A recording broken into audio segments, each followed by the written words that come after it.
Welcome to Occupations, the podcast, where we discuss what it's like to hold specific jobs. Occupations is brought to you by lotsofmaps.com, where you fulfill your vintage map gifting needs. Visit lotsofmaps.com. Hi, everybody. Welcome to Occupations, the podcast. I've got a great guest for you today, Rob McCallum. He is the founder of Expeditions, and he's going to tell us a little bit about his job. Rob, welcome. Good morning. Good morning. Rob, tell me a little bit about Expeditions. What is it that EOS does? We're a small expedition company that arranges expeditions for people that need to mount complex projects in remote places. Very precise. I love it. So you're all over the world, I would assume, with some of your clients?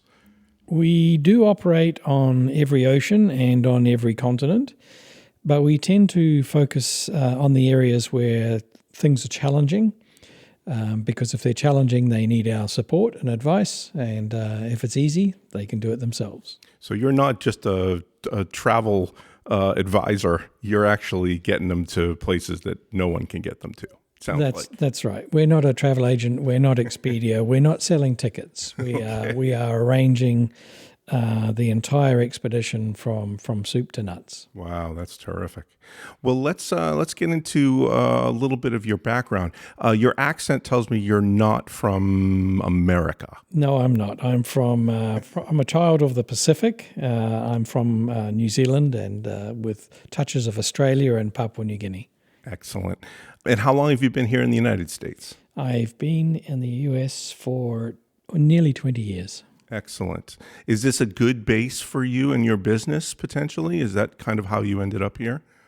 It is a good base in the sense that it's a central time zone. It's midway between our European clients and our Australasian clients. And of course, we can capture both west and east coasts of the United States. So it's a very central location for us. Ironically, we don't actually run any expeditions in the US other than in Alaska.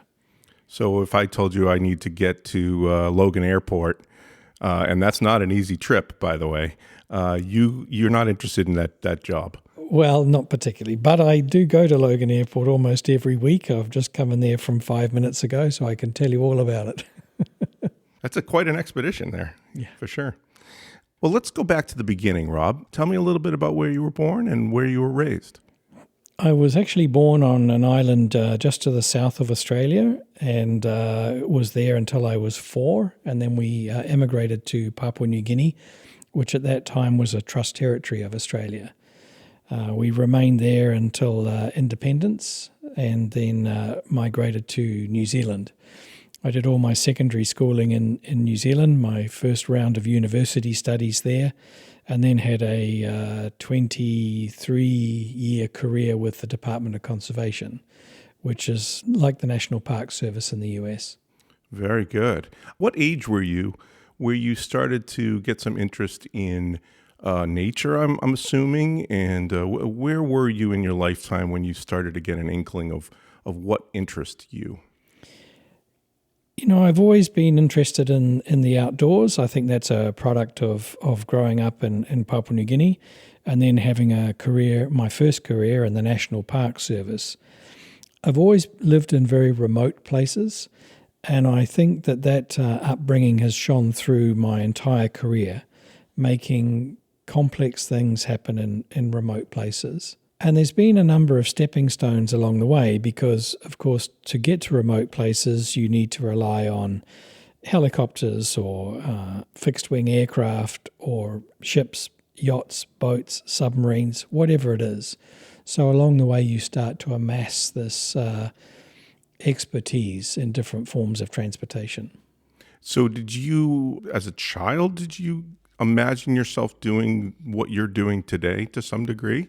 Or was that something that along the way you said, hey, there's a void here and I can maybe fill it with some of my skills?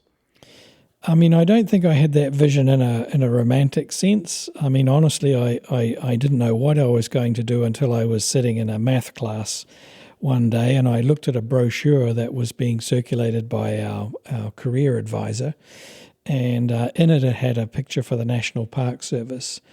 And in the brochure, there were people skiing, people getting out of helicopters, people driving four-wheel drives, and I thought, this is my lucky day. I can't believe you'd get paid to do this. So that's where it started. You didn't necessarily assume you'd be running a business, but you thought I could get a job doing all the adventurous stuff that I like to do and be in the outdoors. Is that correct? At a broad level, I had this plan that I would spend the first third of my career in the public service, working for the public good. And then I would spend a third of my career doing fun things that I thought were adventurous and interesting. And then the last third of my career sort of knuckling down and getting ready for retirement. It hasn't quite worked like that because it all got a bit jumbled up. But definitely the first half of my career was in conservation and working for the public good. It sounds like you, as a young person, really, you felt that organized and ready to do what you do at a young age. That's amazing. I think it's very common for people to be confused about where their life's pathway may take them. And the important thing is not to stress about that. Take all the time you need. For me, it was looking at that brochure that just turned on a switch, and I thought, you know what, that would be kind of fun. So I have two bits of advice for people that were, are sitting in a secondary school classroom. One is follow your passion. Don't follow the paycheck. Don't go for the thing that you think might make you the most money. Go for the thing that appeals to your inner self, that you're something that you think you could ignite a passion around. The second is that when an opportunity presents itself, take it. I think all too often people get caught up in analysis paralysis and risk adversity, and they sort of hum and haw about whether they should take an opportunity, and by the time they decide that they should, it's gone. So when an opportunity presents, grab it. If you grab an opportunity you can't possibly lose, you're either going to win or you're going to learn. And when you've learned enough things, you'll win. So, as long as it's not doing something illegal or extremely dangerous, if it's an opportunity and you're passionate about it, grab it with both hands. Very good. Speaking of dangerous, I'm sure some of your adventures involve some danger. How do you feel about that today in the position that you're in? We do things which would be considered dangerous, but there's a difference between perceived danger and an actual danger, but between perceived risk and actual risk. If you look at the difference between something like riding a bicycle without a helmet or going bungee jumping, most people would think that bungee jumping was the more adventurous and more dangerous option. But actually the numbers don't support that. If you come off your bicycle without a helmet, you're in real trouble. You are going to suffer severe harm. No one's ever died bungee jumping. So one is an actual risk and one is a perceived risk. And my business is dealing in actual risk. And we don't shy away from risk. We either mitigate it as far as we can. Once we've mitigated this as far as we can to reduce the risk, then we manage the risks that remain. And for those risks that we still consider high, that's what we plan for. So that if something does come unstuck, we have a plan in place to deal with that. Very good. Let's back up a little bit. So you're, how old are you now in the Park Service, roughly? I was in the Park Service until I was 40. Okay, great. So you spent a fair amount of time there. 23 years. Wow, that's great. And what kind of jobs did you have in the Park Service? What were you doing there? I followed the natural career progression from, being a young ranger out there building huts, maintaining tracks, fighting fires, running search and rescue operations, dealing with wildlife, tagging wildlife, tracking wildlife. And then, work my way up over 23 years to the sort of most senior level of operations in that particular department, where you're managing a team of 150 odd people and 3 or 4 satellite officers. So it was a fairly natural progression from field work, completely operationally focused, all the way up through to the more corporate levels of management. Wow, that's interesting. You must have learned a tremendous amount about life in general, about wilderness and nature. And then what did you learn about yourself during that period? You know, there's a couple of old cliches which I think are actually home truths. One is that the harder you work, the luckier you get. You know, luck is equal parts preparation and opportunity. If you are prepared, like if you try your hardest at school, at university, you know, you don't have to be the best student. You have to be the best that you can be. If you apply yourself and work hard, when an opportunity presents itself, you're in prime position to grab it. So I learned that I'm a disciple of change. I embrace change because with change comes opportunity, and I love grabbing opportunities. So most people want to live a very stable life and have a great deal of surety, but if you're prepared to grab opportunities and take the risk, you'll get further down the road faster. Was there any calculation of testing yourself to see if you could succeed in certain areas that you might have doubted yourself? I mean, there's lots of things that I'm not good at, but I've learned the trick that if you have a weak area, you've only got two choices.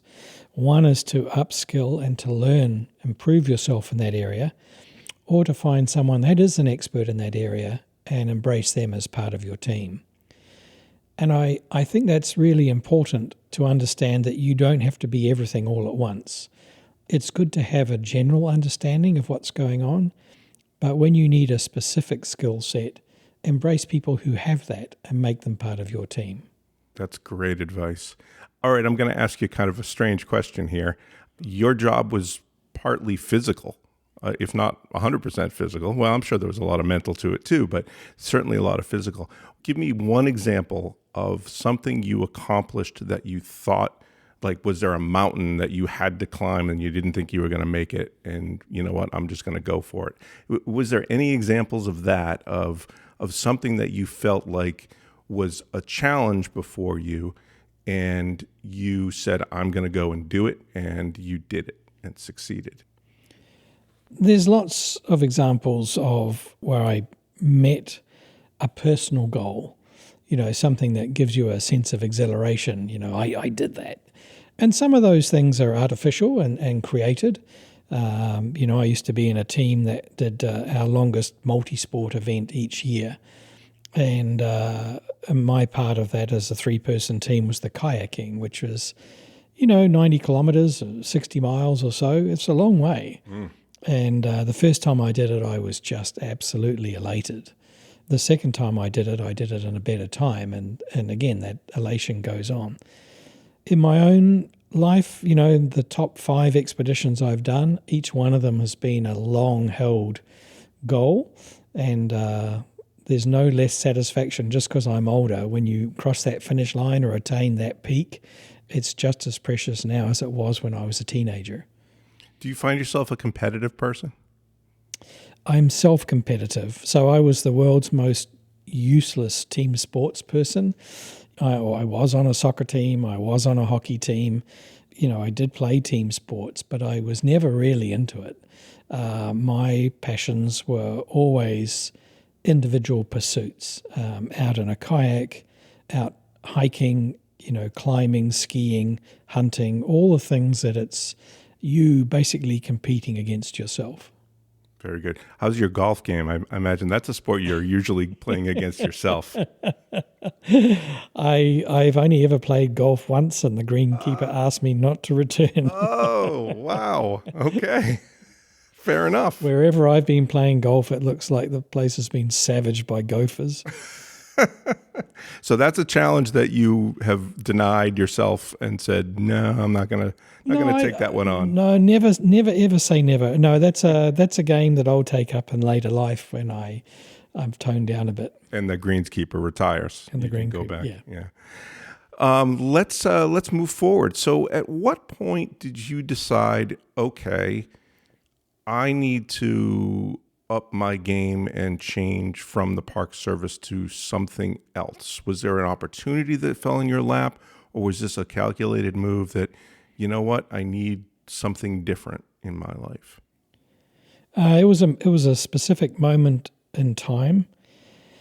I was very young for the job that I'd been appointed to. It's what we would call a conservator. It's a person who runs an operational district in New Zealand for the Department of Conservation. So there are 10 conservancies in the country, and I was managing one of them. So I was responsible for 10% of New Zealand, managing all of the protected areas and all the wildlife therein. And I was appointed at a very young age. And I was at a farewell function for one of my colleagues who was 20-something years older than me. And he said, I've had a great career and I've loved it. I just wish I'd got to do more things. And I thought, that's my sign. That's my signal. And at the time I was 40 years old, which is perfect for a midlife crisis. And I thought, if I stay in this position, I'm going to do this for the rest of my life. And I wanted more. So I joined up with an expedition company, and off I went, and I've never been back. Very good. Tell us about that move. So now you're doing expeditions, which I would assume is part of the Park Service job. You probably did expeditions in your own territories and things like that, but a little different with this move? Yes and no. It's actually almost identical in the sense that you're making complex things happen in remote places, but different in the sense that one was based in New Zealand and the other was, completely offshore. It's one of those things I said before about always taking the opportunity. And sometimes it's the small opportunities that you take that prepare you for a greater opportunity down the road. So, in my case, I'd done a 4-year stint in Papua New Guinea working for the United Nations. And Papua New Guinea is, quite a dangerous country at times. And so we used to spend our weekends scuba diving. And so I became quite a proficient scuba diver. But in the time that I was there, both as a child and as working for the UN, I learnt the language, the local language. So fast forward 20 years later, a guy running an expedition company said, I need a commercial dive master who can speak the languages of the Western Pacific. So my hand shot up and said, me. So I got a job running these expeditions, these scuba diving expeditions throughout the Pacific. And the guy that owned the company then bought a submersible, a small submarine, brand new. No one had one. No one knew how to operate it. So we had to teach ourselves how to operate this thing, how to maintain it. And we operated it for many years. And then fast forward again a few years, we wanted to start running commercial expeditions with 2 Russian submersibles out to the RMS Titanic. And so they were looking for someone who knew how to run an expedition and had experience with operating submersibles. So these little opportunities along life's pathway always come back, and you can use them again and again and again. Here we are 25 years later, and I've operated maybe a dozen different types of submersibles all the way down to full ocean depth, down to 7.5 miles. So it all started with scuba diving one weekend in Papua New Guinea. And learning the language was something that I would assume you felt, okay, this will be something that I can use today. But did you see that as, hey, I'm learning a skill that maybe I can use, longer in my career somewhere down the line? I wasn't that calculating at the time, but I've since learned that is the case. So, well, kids, here's some advice from Uncle Rob. Well, that's why we're doing this, Rob. We're trying to educate me and the audience. My advice is that whatever you do it to the absolute best of your abilities. Because not only for your own inner self and for your own self-respect, your own integrity, eventually you will be noticed. And I've seen this hundreds of times in my life, where even if it's something not super romantic or very cool, but let's say you're organising a school function, a school dance. And as everyone's going home, you're the one that picks up the broom and starts sweeping out the place and cleaning up, stacking the chairs. It's a small thing, but it's a reflection of your character. And those things get noticed.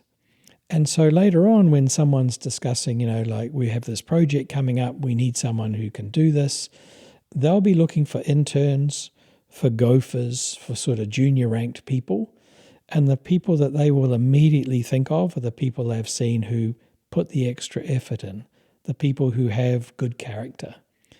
And when you look back on my career, it's like a game of bizarre hopscotch, jumping from one thing to the other. Each opportunity has been created by the one before it. So to summarize, you're saying to people out there, go find a school dance and stack the chairs. Yeah, that's right. I mean, if you look at the most successful sporting team in history, it's the New Zealand rugby team, the All Blacks. Yeah. They are the most successful sporting team in any discipline in all of history. And when you read the book about them, it's called Legacy. It all starts with the captain picking up a broom and sweeping out the changing rooms after every game. And by doing that, he's showing the team that he's not above them. He's not beyond anything. He's happy to roll his sleeves up and pitch in. And so it's a mark of his character, but it's also the foundation of the team. I guess my bottom line is, my core advice to people is that whatever you do to the best of your abilities. It doesn't matter whether it's sweeping the floor, cleaning the toilet, stacking the chairs, whatever the task is, be the best at it. That's great advice. So Rob, what was your position there at that company, the expedition company? Well, I started out as a humble dive guide, dive master, expedition leader, and then eventually I became the general manager. I was there for a total of 10 years altogether. Wow, that's great. And so you were running the submersible part of that business, correct? Yes, I ran a part of the business called Deep Ocean Expeditions. We were using the twin Russian submersibles, Mir 1, Mir 2. They were 6,000 meter or 20,000 feet vehicles. Could take 3 people down to 20,000 feet. And we were using them to dive on the Titanic and the battleship Bismarck and to support various film projects for people like James Cameron. We offered the platform to filmmakers and scientists and private adventurers who wanted to get down into the deep ocean. I'm assuming you made the trips down there with them potentially, at some of them at least? Yeah, absolutely. No, I learned a great deal about subs at that time. We owned 3 subs of our own. And with the Mirs, I was able to get down to the Titanic in 2005. Wow. Did you see Leo DiCaprio down there by any chance? I did not see Leo down there, and you would not believe how many people have asked me if I saw the heart of the ocean. I actually probably would believe that, but yes. So there were other parts of that business as well. Were you able to take advantage of the other sections of the business that weren't ocean related? I mean, the company was incredible. It was owned by an Australian adventurer who had one company that focused on operations in the interior of the Antarctic continent, another one that sent people up to the International Space Station with Soyuz rockets. Wow. Then the Deep Ocean company, which I managed. And then we ended up acquiring a vessel with 3 subs that we transformed into a science and research platform, and I ran that venture as well. But yes, I did get to sort of hop across from expedition to expedition. Did you ever see space? I have not seen space. I have sent people to space. I have people that are headed to space, but I've not been to space myself. Okay. Is that something you'd like to do someday? Or? In the blink of an eye. Really? Okay. Absolutely. So the opportunity has not presented itself yet. It has not, but, I'm optimistic because, I never thought I'd get to the chance to go to full ocean depth, go to Challenger Deep. I always thought that would be a minor miracle, and I've done that. And I've actually if you'd asked me 10 years ago, which have you got the most opportunity of doing, I would have said space is an opportunity, deep ocean is not. But it's been the other way around. Rob, did you have any other opportunities when you were there to do some things that you had yet to do? I was fortunate because I was working for the company that I was given the opportunity to go to the Antarctic, and I did 3 trips with them. And then had the opportunity to do a circumnavigation of the Antarctic continent, which is a huge undertaking of around 72 days. It's only ever been done twice. And so that was sort of the highlight of my Antarctic career, but I've been back to the Antarctic 100 times since. Wow, that's amazing. How are the restaurants down there? They good? Well, whatever ship you're on, that's it. That's all you got. Lots of fish, I bet. Lotsofmaps.com. Vintage, local, national, and world maps for an affordable price. 99% of our maps are $25 or less. Great as gifts. Frame them or put them under glass for your home, vacation home, or as a memory of a special place. Lotsofmaps.com. On some of these expeditions, I would imagine you did more oceanic than anything at that time, because that was your what you were managing. Did you have any other opportunities to learn anything about yourself and about the ocean, maybe that you didn't think you'd be learning? Yeah, when I look back at deep ocean expeditions as a company, it transitioned me from the world of public service, the world of being as part of a government agency, to being part of a commercial company. So I went from the public sector to the private sector, and from the conservation world to the commercial world. And along the way, I learnt about how to design, manage, and lead expeditions, but also how to sell expeditions, how to spend time at sea and manage complicated assets. That's great. So your time there ended at some point. What was the impetus of leaving that company? I mean, there wasn't a hard stop, but there was the realization that, once we'd spent a number of years diving on Titanic and doing the things we wanted to do, there was just a general acceptance that it was time to move on to other things. And a friend of mine and I decided that we'd quite like to have a go at doing our own thing. And so we started our own company, EOS Expeditions. So you started from nothing. It sounds like you basically needed to figure out what you were going to do, purchase some things maybe even, and start off.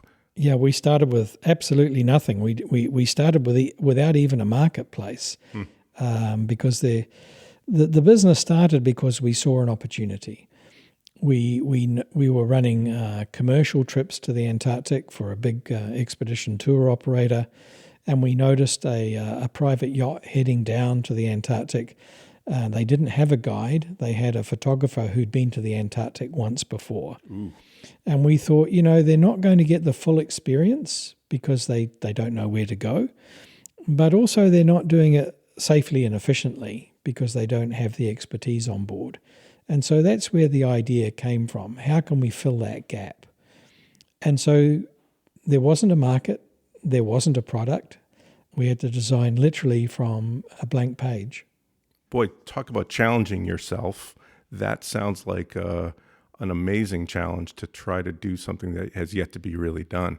So tell me about the process of what your decision was to do first, as far as maybe purchasing something or targeting a certain audience, or what was it that you sort of settled down and said, all right, we've got to do this first? We were young and we were clueless. That gave us a great advantage. We weren't hemmed in by anything. So literally, the first step was to think of a company name and to get the company registered. To do that, you need to work out where do you want the company to be based. Right. We're going to need a website. We're going to need someone to design the web page. We're going to need some way of designing a product that we can get it out there to sell. And as luck would have it, I had a friend who knew some people that wanted to go to the Antarctic. They had found a boat that they could charter but the people that owned the boat had never been to the Antarctic and had no idea how to make it happen. So we landed our first job almost immediately. We did one job that first year. We learned a lot from it. And the next year we did 3, and then the next year 9, and now we're doing almost 100 expeditions a year. Holy, that's amazing. That's basically 1 every 3 days. That's a lot of work. Yeah, I mean, it comes in seasonal waves. We'll often have, 10 or a dozen vessels out at sea at the same time. Amazing. So, okay, so, 1 to 3 to 9, that's a good growth. So was it all based on Antarctic at that point? It was based, as it is now, based on places that are challenging.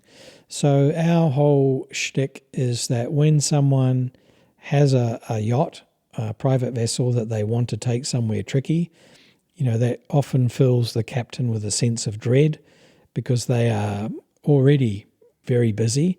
And when the boss suddenly decides, the owner decides that they want to go somewhere challenging, that really puts the stress on the captain. And so our whole product is making a captain's life easier. We're able to offer them a service from soup to nuts. We're able to get them, design an itinerary for them, do all the technical scheduling, get them their permits or their permissions to go to that place, make sure the boat is prepared, make sure the clients are prepared, and then to actually plan, manage, and lead the trip itself. So we make captains' lives easier, and that's what our whole game is about. I would imagine that, yes, that eases the mind of the captain, but does that ever make the captain feel less than because they're now leaning on you versus kind of being able to do it themselves? Or do you feel like they welcome the help 100%? Oh, they welcome the help because we make it seamless. So, we make it very clear to the captain, who's usually the first one to call us, right, to say, we're here to make you look good. We are going to give you and your crew the experience of a lifetime, and we are going to make your lives easier. And then at the end of it all, we're going to pack up and leave, and you'll still be here with your owner. We're not here to interfere with that relationship. We're here to boost it. Very good. And they get some of the credit, I'm sure, for... They get all the credit. That's lovely. So you're making somebody's adventure of a lifetime, and it's ho-hum, just another trip for you guys. Oh, it's never ho-hum. It's never ho-hum. Because, we operate in the most remote and pristine parts of our planet. I mean, these are places that we are passionate about. So I've spent my whole career going to these amazing places on somebody else's dime, and I don't ever lose sight of that. I've had a very, very privileged life coming from very, very humble beginnings simply by working hard and following my passion. Very good. Good answer to my really kind of nasty question. Rob, was there a turning point at all during this growth of your business that challenged you and said, all right, we're gonna try to do something we haven't been doing? Yes, I think we've always been guilty of seizing every opportunity that was presented, including a few that we've sort of had to conjure up ourselves. So, the expedition side of the business, planning, managing, and leading expeditions was going great. But we didn't want to be a one-trick pony. We didn't want all of our eggs in one basket. And the opportunity came up one day to work with Europe's largest shipbuilder, a company that's built over 6,000 vessels, who wanted to branch out into expedition vessels that are designed specifically to go to remote places. And so we became their design consultant and became the virtual customer for designing what became a range of vessels, all of a similar design, for going to the sorts of places that we work. So that was a big step forward. And since then, I think we've branched out of doing things for private adventurers and doing them for film companies, for science institutes, for government agencies. Anyone that wants to go somewhere remote, we can help them on their way. Most of what we do is based from vessels simply because the places we're working are completely devoid of infrastructure. And so what a vessel gives you is transportation to the place, transportation around the various landings inside the place, but also your accommodation, somewhere to eat, somewhere to shelter, somewhere to launch your assets, your submersible, helicopter, or whatever. It gives you a launch pad to adventure. But there are places that we operate where you can't take a vessel, and so those are what we call air-supported expeditions. And so that's taking people to the South Pole, or taking people anywhere to the interior of the Antarctic, or taking people up into the highlands of Papua New Guinea, or on a heli safari through East Africa. The common theme is the complexity of the logistics, the complexity of the project, and the remoteness of the destination. Have you ever said no? Yes, we have. We've said no a couple of times. The first was to a group who wanted to do a voyage through North Korea. And at the time, in fact, probably still the case, I just thought that was politically unpalatable and not something we would want to be associated with. So we gave them some key points as to this is how you would do it. But don't call us because we're not wanting to be involved in this. And the second was OceanGate and the use of the submersible Titan. We were offered the opportunity to manage their Titanic program back in 2016, and we turned that down. We didn't think that the vehicle they were using was suitable, and turns out we were right. What a tragic event that was. I know people were turning to you in the media to get your advice on that. You obviously have to do this in a nice way, but without saying... I have the advantage that I'm from New Zealand, so that we speak frankly. And I would tell people honestly, I would never get into an unclassed vehicle, nor should you. I would not get into a submersible that wasn't professionally built and independently certified.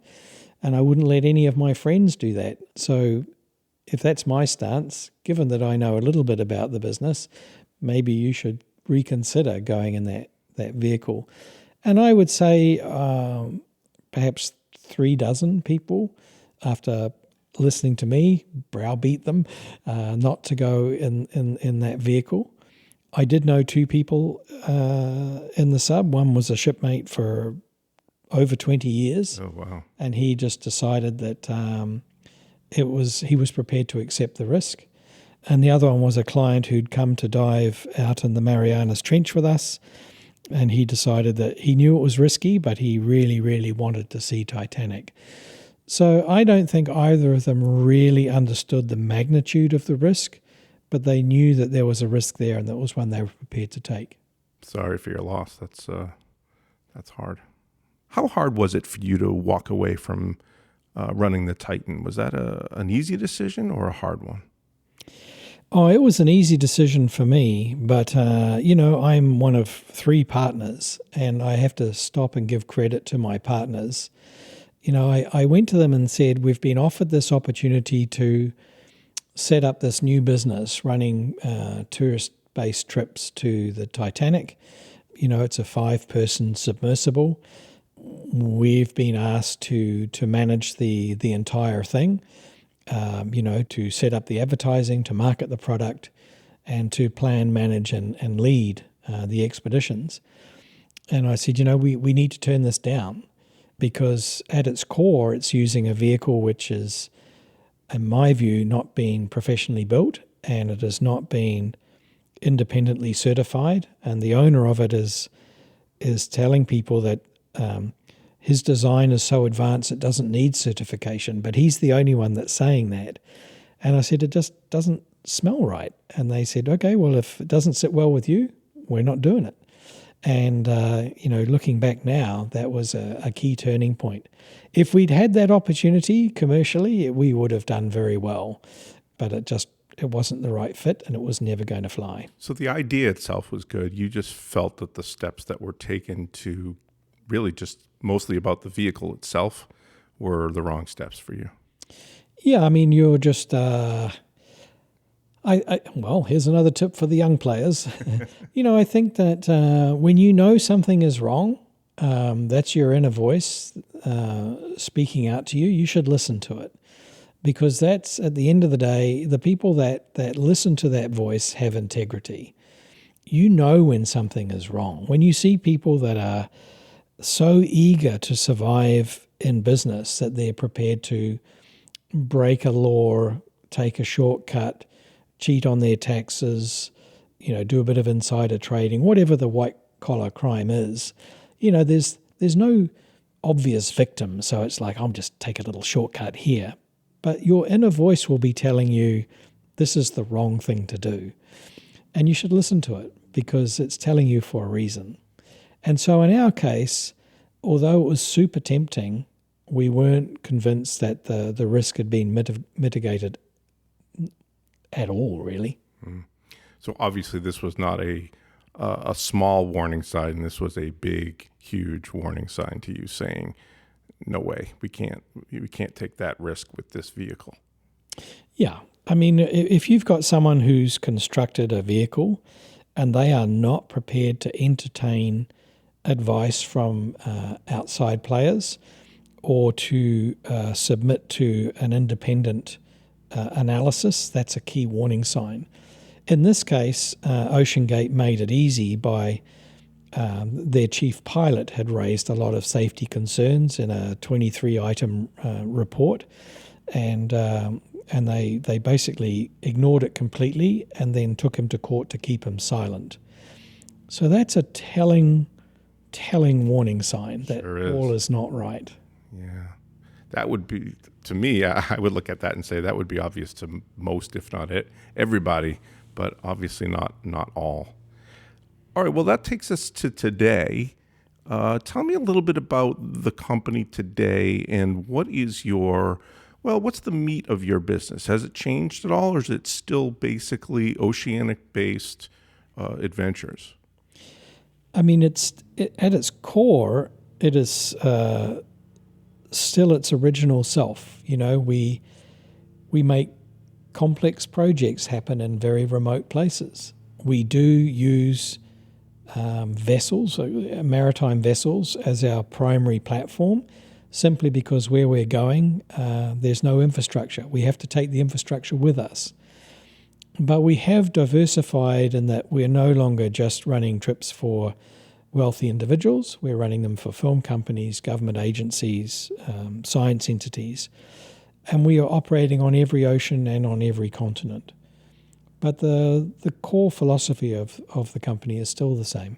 Let me ask you this, the scientific trips that you take, are you able to learn a little bit about what they're doing and what the process is that they're doing? Or are you too busy dealing with your own part of that adventure that you can't buckle down and sort of spend a little time with them? A little bit of both. I still lead trips personally, and I still get to see the camera material that's collected by the deep sea vehicles at the end of each day, and I get to sit with the chief scientist and ask them, "Have you seen this before? Is this new?" So I still have both my partner and I have hands-on to some expeditions, but of course, in this day of excellent satellite communications and social media, most of the discoveries that are going on the ships that we're working on are posted in real time. So, I see a lot of stuff on our social media feed, which is coming from our client vessels, and I'm just shaking my head going, wow, this is incredible. That must make you feel really good to be part of something that is amazing, really. Absolutely. Absolutely. When you see, we've all seen over the last 2 decades that private space travel has really boosted human endeavors in space. The likes of the private entrepreneurs are not only backstopping federal efforts now, they're overtaking them. You're seeing that in ocean science and ocean exploration as well. Whereas for most of my life, that's been the domain of government departments and big science institutions. And now you're starting to see private individuals and private entities actually taking those big, bold steps into ocean exploration. How long are we away from living in a huge bubble under the ocean? Are we really close to that right now? We are on the dawn of having underwater habitation for human. I sit as an advisor on the advisory council of an entity called DEEP. If you look up Deep Engineering Wonder, you'll find them, and their sort of hope is to make humans aquatic. And so they are in the process now in the UK of assembling habitats, which will be deposited on the seafloor, and people will be able to live in them for extended periods of time.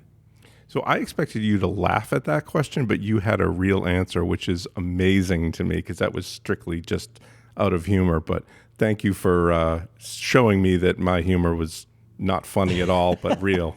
I appreciate it. Well, I mean, I was there. I was in the first mock-up of a habitat in the test facility. Wow. In the UK last week. So it's a very, very real thing. Wow, how fantastic is that? Let me ask you this quickly. What's your day-to-day like, if there is such a thing? Yeah. Well, I'm either here at home, or I'm at sea, or I'm on a business trip. If I'm home, my day starts very early because I'm working in the European time zone, and it finishes very late when I finish with the Australasian time zone. During the time, I'm talking to clients about where they want to go. I'm helping our team to design trips for those clients. And then I'm keeping in touch with people who are either in the field or have just returned to see how things are going. But I also have trips of my own, which I'm planning. I'm away from home at least sort of 3 months of the year, running expeditions, which I plan myself.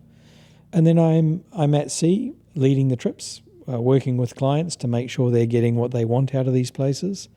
Or I'm on the road at conferences or presenting to people who want to understand more and maybe are thinking of having an expedition designed and built for themselves.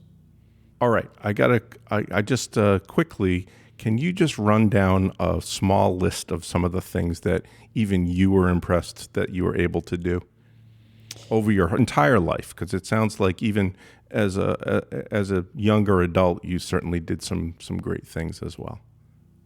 I mean, in the expedition sense, I have a sort of top 5 expeditions list of things that I just can't believe I've had the opportunity to do.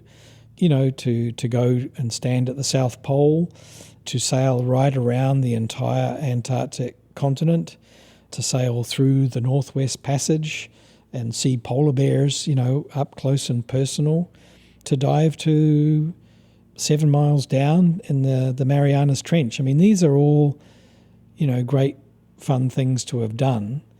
But I'm probably more proud of the fact that from very humble beginnings, we've created a company which has been very successful, but it's never lost that element of fun. And then there's the real life milestones, which is, bringing a child into the world, being self-sufficient in your own home. I mean, these are all great achievements to look back on and be proud of. I guess I got to ask, how does your family feel about all the adventures that you're going on? I'm sure they're impressed. Would they like to go with you, I guess is another question. Yes, they would like to go with me from time to time. But, my son is almost 16, and this has been his whole life. I'm away a lot. And he has not yet done a trip with me. My long-suffering wife puts up with it. But I think once our son goes to university, then we'll start doing more trips together. So just one more question before we wrap up. Have you ever been afraid? Because you're doing some things that are incredible. I mean, fear is a really interesting subject in our business because, a complete absence of fear is usually a sure and certain sign that you're a psychopath. But I think how we manage fear and how we face fear is really important. And I think my mind has been conditioned over a long career to not so much get scared and freeze in place, but to actually think your way out of the problem. So, you're not ever going to find myself or my colleagues, shaking with fear and wringing their hands. They usually go very quiet and start thinking because It's only by being calm and thinking quickly that you can actually get yourself out of the fix that you're in. And it's the same kind of training that's given to first responders, to base jumpers, fighter pilots, people who are facing fear on a regular basis and just need to move beyond that. How do we not just get caught like a deer in the headlights? How do we actually map out a response and execute in real time? I've certainly had moments in my career where I've thought, well, this next bit better go well, because you're starting to run out of options. Right. But I've never been to the point where I've thought, well, that's it, we're done. Have you ever been presented by a challenge during an expedition that you did not expect? Oh, every expedition. I mean, I think that's the difference between an expedition and a trip, right? An expedition is unscripted and usually untested. I mean, we've broken a lot of world records, but we've done an equal number of world firsts. And that's an expedition or an activity where, because it hasn't been done before, there's no template, there's no case history, there's nothing to study. And, a world record is kind of easy in the sense that someone's done it before. You've just got to look at what they did and do it more efficiently or faster or, improve on it. But a world first, you're it. You're the guinea pig. You're the test pilot. That's the challenge. So we have a basic company rule. If it doesn't break a law of physics, it's absolutely possible. And that means that no matter how complex something looks, there is a way. Unless it breaks a law of physics, there is a way to do it. You've just got to work out how. And I think the other important part of it is that sometimes you need to be very patient. You might need time for technology to catch up. You might need time for geopolitics to cool. You might need time to train or to invent the last little building blocks in order to make something possible. So I would imagine you've said to people that have asked you to do an expedition, we can't do this now because we need to prepare and you need to prepare, or like you said, technology needs to catch up. Is that fair to say that you've put off things? Yeah, we've absolutely said to people, yes, we can do this, but this is what it's going to require. And, if you look at a good example, like the 5 Deeps expedition, which was, a circumnavigation of the planet, diving to the deepest point of each of the world's 5 oceans.